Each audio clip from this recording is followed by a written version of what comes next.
Selamat pagi, salam sukacita bagi kita semua, jemaat yang dikasihi Tuhan dimanapun kita berada. Karena kita bersyukur bahwa hari ini Tuhan memberikan bagi kita hari yang baru, dan terkhusus kita dapat merenungkan bersama firman Tuhan di dalam sapaan teduh. Oleh sebab itu, marilah kita bersatu hati, kita mempersiapkan diri dan berdoa. Kita berdoa. Ya Tuhan, kami sungguh bersyukur karena Engkau masih memberikan pertolongan bagi kami untuk melalui hari lepas hari kehidupan kami. Dan Engkau berikan kami hari yang baru untuk kami dapat merancangkan berbagai-bagai aktivitas. Dan Tuhan, kami rindu sebelum kami memulai semuanya, kami mau membaca dan merenungkan firman Tuhan.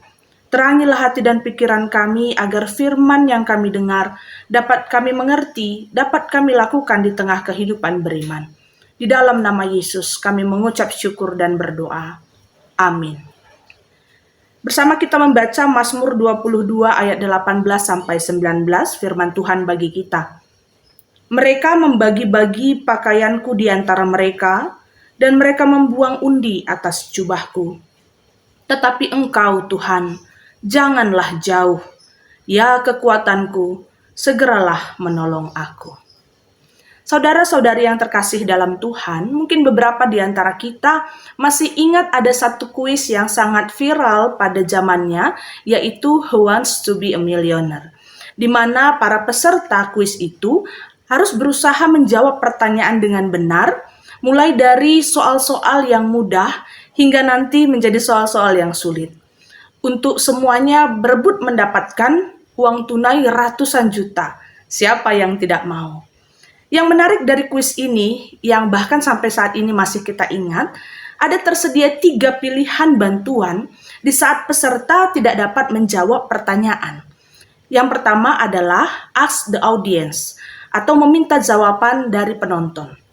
Ada juga 50-50, di mana komputer akan menghilangkan 2 jawaban yang salah. Kemudian ada phone a friend, atau menelepon seseorang untuk bertanya selama 30 detik. Nah, di saat-saat tersulit untuk menjawab dengan benar, ketiga pilihan ini diberikan sebagai satu pertolongan. Namun tentunya apapun pilihan, penentu jawabannya apa yang akan dipilih, tetaplah peserta yang bertanding. Kesulitan yang dialaminya menjawab soal belum tentu menjadi ringan sekalipun sudah ada bantuan-bantuan tersebut. Dan di dalam realita kehidupan kita, mungkin kita juga pernah mengalami persoalan-persoalan yang sangat membutuhkan jawaban cepat, sikap dan keputusan yang benar. Lalu kemanakah kita akan mencari bantuan? Karena kita bukan sedang berada di dalam kuis. Dan pilihan-pilihan yang ada pada kita, sudahkah itu menolong dengan benar dan sudah membawa kelepasan atas masalah kita, atau jangan-jangan malah menambah banyak persoalan?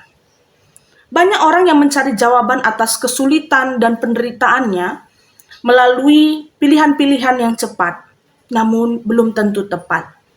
Ada yang hanya menyiksa diri sendiri, terus menangis, meratapi situasi hidup, tidak mau makan, tidak bisa tidur, dan bahkan banyak juga yang mencari pelarian dengan hiburan-hiburan yang semu saat mengalami persoalan.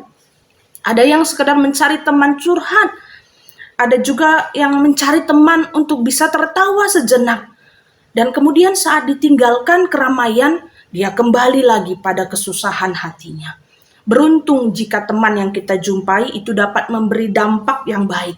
Tapi bagaimana jika pilihan kita salah? Semua itu serupa seperti kuis tadi. Tergantung jawaban mana yang kita temukan dan kita tentukan dalam setiap persoalan hidup. Melalui kesaksian pemazmur kita diberikan pengertian bahwa hanyalah Tuhan tempat kita mendekat di saat ada persoalan. Karena dialah Allah yang berkuasa memberikan kekuatan dan pertolongan bagi kita dengan segera. Jawaban Tuhan mungkin tidak seinstan yang kita harapkan, namun sudah pasti benar dan datang di saat yang paling tepat. Pemazmur tadi mengandaikan bahwa penderitaan itu selayaknya musuh-musuh yang datang, yang mengambil jubahnya, yang membagi-bagikan pakaiannya, dan membuang undi di atasnya. Artinya sama sekali kita tidak berdaya lagi, bahkan di atas diri kita sendiri. Ini menggambarkan penghinaan besar atas seseorang. Seperti apa yang kemudian dilakukan kalau kita membaca di dalam pelayanan Yesus, orang-orang Yahudi melakukan itu kepadanya saat Yesus harus menderita di salib. Ada penghinaan dan penderitaan yang begitu besar. Tidak ada tempat untuk kita meminta pertolongan kalau kita digambarkan pada situasi tersebut. Namun pemazmur tadi sudah menyatakan, dia berdoa, dia memohon hanya kepada Tuhan Allah. Dia yang memberikan kekuatan yang dapat menolong di tengah penderitaan. Dan tentu jawabannya adalah berseru kepada Tuhan. Saudara-saudariku yang terkasih, situasi buruk mungkin menimpa hidup kita. Bahkan orang-orang yang mungkin kita harapkan untuk menolong kita pun bisa saja turut berbuat yang jahat. Bisa juga menghina, mengejek, mengucilkan kita. Bahkan banyak yang merancangkan juga kejahatan-kejahatan yang tidak baik bagi kita. Membuat kita betul-betul tidak berdaya. Karena itu marilah temukan dan pilih jawaban hidup yang tepat dan benar. Yang tentunya hanya datang dari Tuhan.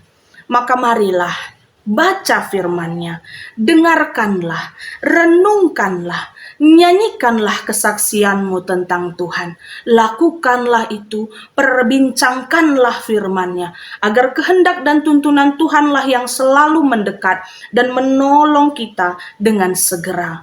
Sehingga kita tidak lagi terhilang di dalam kehidupan yang mungkin saja membuat kita menderita. Namun kita bisa menemukan makna yang sebenarnya dari segala situasi yang ada. Amin. Kita bersatu di dalam doa dan kita bersyafaat.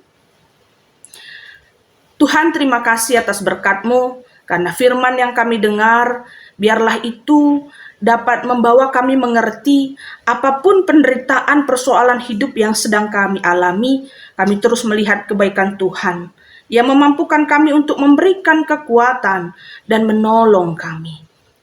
Di saat ini kami pun mau terus bersyafaat, mendoakan seluruh saudara-saudari kami, khususnya yang berada di GBKP Runggun Depok Lenteng Agung. Kami mendoakan setiap hamba-hamba Tuhan, serayaan yang melayani di gerejamu, khususnya di GBKP Depok Lenteng Agung ini. Pendeta kami, pertua diaken kami, setiap pengurus PJJ, pengurus kategorial, baik tingkat runggun dan sektor, para pelayan-pelayan KKR, dan semua yang ikut memberi diri untuk melayani Tuhan. Bersama dengan seluruh jemaat Tuhan, di setiap keluarga lepas keluarga dan pribadi lepas pribadi. Tuhan, berikanlah bagi mereka kesehatan, sukacita, bertambah hikmat dan iman di dalam menjalani setiap kehidupan dan setiap pekerjaan pelayanan. Dan Kau tahu apa yang menjadi pergumulan dari setiap kami, Tuhan, dan biarlah tiap-tiap kami pun dapat terus meneruskan pekerjaan-pekerjaan baik, terkhusus di dalam gerak gerejamu. Tuhan, sempurnakanlah semua pelayanan yang dapat dilakukan saudara-saudari kami di GBKP Depok Lenteng Agung. Begitupun kami semua yang pada hari ini telah mendengarkan firman-Mu yang akan beraktivitas. Tuhan, berkatilah setiap kami agar apa yang kami kerjakan, apa yang kami rancangkan, kami boleh terus merasakan berkat-Mu dan menjadi berkat bagi setiap orang. Marilah saudara-saudari yang dikasihi Tuhan, bersama-sama kita akan menutup doa syafaat ini seperti doa yang telah Tuhan Yesus ajarkan. Bapa kami yang di surga, dikuduskanlah namamu, datanglah kerajaan-Mu, jadilah kehendak-Mu di bumi seperti di surga. Berikanlah pada kami hari ini makanan kami yang secukupnya, dan ampunilah kesalahan kami, seperti kami juga mengampuni orang yang bersalah kepada kami. Dan janganlah membawa kami ke dalam pencobaan, tetapi lepaskanlah kami daripada yang jahat. Karena Engkaulah yang punya kerajaan, dan kuasa, dan kemuliaan sampai selama-lamanya. Amin. Tuhan Yesus memberkati, Tuhan yang terpuji.